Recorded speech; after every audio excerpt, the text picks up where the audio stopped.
Al-Qadhi Abu Thayyib pernah ditanya ihwal ataupun perihal tentang membaca Al-Quran di kuburan.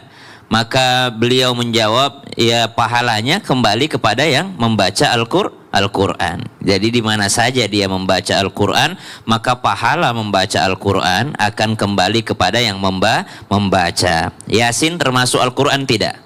Termasuk. Maka mari kita perlakukan surah Yasin itu sebagai Al-Quran.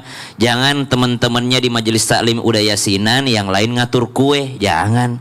Kalau dibacakan Al-Quran, fa'ansitu, diam. Istami'u, dengarkan diam, ikut baca. Jangan ini temannya lagi yasinan, ini siapin arisan. Jangan, karena yasin itu Al-Quran. Jadi beliau menjawab, membaca di kuburan juga termasuk daripada sesuatu yang dianjurkan, karena ada pahalanya bagi yang membaca, dan diharapkan keberkahan dan rahmat Allah kepada yang dibacakan, sebagaimana ketika dia masih hidup dibacakan Al-Quran. Kita kalau dibacakan Al-Quran kita merasa ketenangan gak, Bu?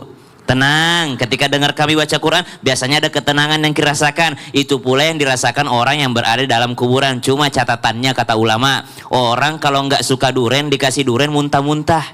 Orang kalau nggak suka makan duren dipaksa makan duren, nggak suka. Mau dipaksa gimana pun. Orang waktu masih hidup nggak suka baca Quran, ketika mati dibacakan Al-Quran dia juga tidak berkenan. Maka ketika masih hidup senanglah kita dengan Al-Quran, supaya ketika kita sudah meninggal dunia ada yang bacakan Quran, kita juga senang mendengarkannya. Ulama sepakat bahwa tidak makruh membaca Al-Quran di kuburan kecuali dengan bersuara keras. Jadi kalau baca Quran di kuburan tuh jangan keras-keras suaranya.